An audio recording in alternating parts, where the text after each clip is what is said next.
องมดหลายตายมดเอาเจ้าจะพูดยังไงนี่พูดยังไงนี่คือสวนมะเขือเทศโอ้ว่าผล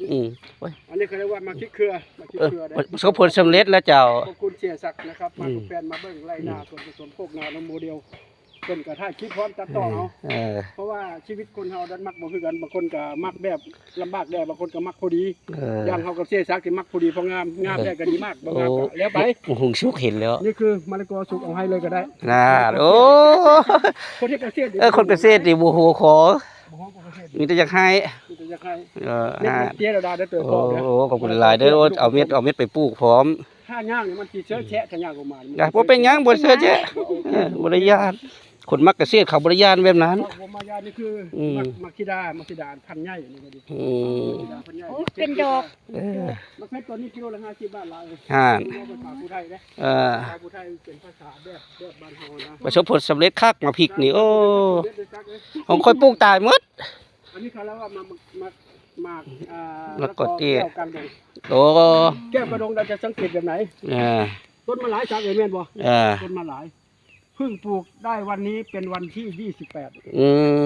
ก็ได้28มื้อมากเลยจะเป็นอะไรคะนี่มามันนี่โอคาเด้อคนเอ้ยแซ่บบ่ยังบ่จักยังบ่เปเด้อส่วนมากในสวนเฮาสิเป็นพริกโบราณโบราณทั้งส่วนมากเป็นพริกโบราณเด้เหมาะละพริกนี่พื้นที่มันอาจจะจำกัดนิดนึงมักพริกตัวนี้นะเขามีลูกค้ามีออเดอร์สั่งมาตลอดแต่บางที่ก็ขายในหมู่บ้านเฮาได้5 บาท10 บาทซื้อนำแถมนำเปลี่ยนนี่ฮะใช้เงินน้อยที่สุดแทบจะบ่ได้ขายพุ่นล่ะพุ่นนึงเอามาเปลี่ยนเอาพุ่นนึงเอามามาเฮ็ดกับเขาเฮ็ดละโงกมาแล้ว3 ดอกเขาเฮ็ดไปหลายเติบไปแกงแซ่น้ำกันมันหุงเตี้ยนี่เป็นมันสิดานี่ก็บ่บ่ดังจักมันสิดานี่ก็สิดานี่ก็มันสิดาเตี้ยนี่ก็ดีสิดาเตี้ยอีกโอ้มะละกอเตี้ยนี่ก็ไปที่มาส่วนมากแล้วมันเพาะง่ายแต่ว่าอ๋อเดี๋ยวนี้เราเห็นผลแล้วมะละกอนะเดี๋ยวก็เริ่มนะล่ะไปเบิ่งตัวใดส่วนนี้เป็นสวนปลอดสารเคมีเลยไม่มีเคมีให้เขาย่างมามันคิดเย็นเห็นปะเขียวคิดปกติตัดเพิ่งตัดบ่เนี่ยตัดแต่ว่าใช้สารเคมีน้อยที่สุดอาที่เมาหิกันกระเบื้องคือหมากกระทบลกไทยนูกระทบลกเป็นแล้ววะเริ่มแล้วได้สักวะเริ่มเป็นมากเป็นอย่างนี้ละเริ่มเป็นมากเป็นอย่างนี้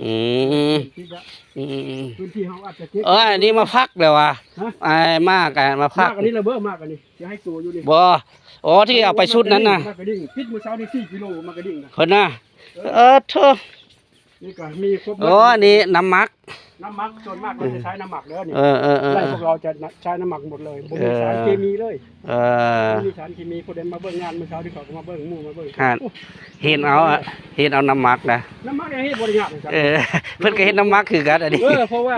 คนใช้น้ำหมักเนี่ยจะสุขภาพดีหน้าตาดีอายุจะยืนผิวพรรณจะดีเรียบเฮานี่เท่าอยู่แต่ว่าย่างได้อยู่เท่าเด็กก็ย่ามันเนาะอันยับมาเรื่อยๆอันนี้ก็เฮ็ดใหม่อีกอันนี้ทั้งเป็นเถียงทั้งเป็นสวนเป็นทั้งบ้านเป็นบ้านที่ปลอดสารเคมีและเป็นบ้านที่ปลอดหนี้ย้ำว่าเป็นบ้านที่ปลอดหนี้บ้านลุงมานอนอยู่พี่บ่ว่างๆก็มาได้อ๋อมาเรื่อยนี่คือมาร์เก็ตติ้งครับนี่มาร์เก็ตติ้งมันบ่เป็นเมื่อเช้านี่มาร์เก็ตติ้งนี่มันดิบเมื่อเช้าแต่เมื่อจำเจ้าเบิ่ซับเลยโอ้เสียดายค่อยไปตายหมดว่ะเดี๋ยวเอามือเอาไปปลูกไม้จังไปปลูกไม้สิดาดิครับสิดากระเทียมนี่ต้องแกงเย็นไปซักเลยแม่นหั่นแล้วเพราะว่าเขาต้องมีการแลกเปลี่ยนนะเปลี่ยนซึ่งกันและกันช่วงหน้าเป็นการแลกเปลี่ยนเป็นการให้โดยไม่หวังผลเป็นอะไรปลาจะเอามือพุ่นเบิ่แล้วว่ะมันบืนซักมันแม่นหั่นแล้วปลาเค็งมันบืนที่ได้ดูมะละกอเตี้ยโอ้เตี้ยจนน่ารังเกียจเตี้ยจนไม่เกรงใจเจ้าของคนมันหนาวกันความดกเนาะเป็นคนให้หนึ่งตั้งชื่ออะไรว้าก็ได้ตัวที่ให้ตัวอยู่นี่ไปจดเสียโอ้ดีตอนเพื่อไว้เลยตอนเพื่อโอ้ดีละให้บุกี้คนดอกเป้าหมายก็ชี้มันก็ได้กองกันดิดีจำไปเด้อพูดด้วยไปด้วยว่าตัวนี้ใบสีเขียวเราจะให้ถึงต้นติดใบสีเขียวแล้วติดใบสีเขียวเลยจ่อไว้แล้วเบิ่งเอาลูกมากระลานโอ้คักเนาะ คนบ่ใช้สารเคมีเนี่ยมันสิสบายใจมีสารเคมีนะดูบ่มีสารเคมีดินมันจะดำขุดลงไปมีแต่ขี้เดือนขี้กระเดือนขี้กระเดือนรู้ได้นี่คือไม่มีสารเคมีครับจับได้กินได้อันนี้มะเขือมะเพชรนี่หลายเลยการมะเขือนี่เป็นคู่ต้นพันกะเหรี่ยงโอ้กะเหรี่ยงเนี่ยปลูกยากใบน้อยลูกดกลูกเหนียวกะเหรี่ยงสามารถเอาไปทำพันธุ์ได้มื้อต่อไปจะไม่เอาไปเฮ็ดพันธุ์มันเขาใช้ตัวเฮ็ดพันธุ์ให้มันอิ่มๆจังหน่อยสิก่อนแล้วตัวสิไปจำแซ่บนี่เอาง่ายมองนี้มันเป็นการแลกเปลี่ยนหมดมันมีการซื้อขายมันมีการซื้อขายเบิ่งเอาลาเห็นบ่เขาผูนะเอาไปปลูกแล้วมีแต่ยอดความงามแต่บ่เป็นหมากของอ้ายคือเป็นล่ะจักอยู่จังนั้นก็เป็นของอ้ายครับงามจะงามได้แต่บ่เป็นหมากจังนั้นก็เป็นของเฮานี่นะโอ้แค่ว่างได้ดอกเนาะบ่มีปัญหาบ่มีปัญหามันบ่ได้เกี่ยวกันเอาเลยบ่ซื้อมาอยู่มือนั้นมือหวานนี่มันละลายถ้ากินบ่ทันเนี่ยมันเน่าเราให้กินตัวนั้นหมดเลยจะเปล่าบ่ยากบ่ยากกานี่เฮ็ดได้จ้ะเอาพี่กาเด้อกาขอโทษดาราเด้อวิธีกาเด้อขอโทษเด้อเอามือเลยก็ได้เอามือกาใส่ถุงรองเบิ่งมีปัญหาให้แฟนตัวจับเอาแต่ลงว่าถุงมันอยู่ไกลเนาะวิธีกาสมมุติว่ามีถุงแล้วมีถุงละได้นี่มีถุงดำนี่มีถุงแล้วนี่อันนี้เป็นถุงดำ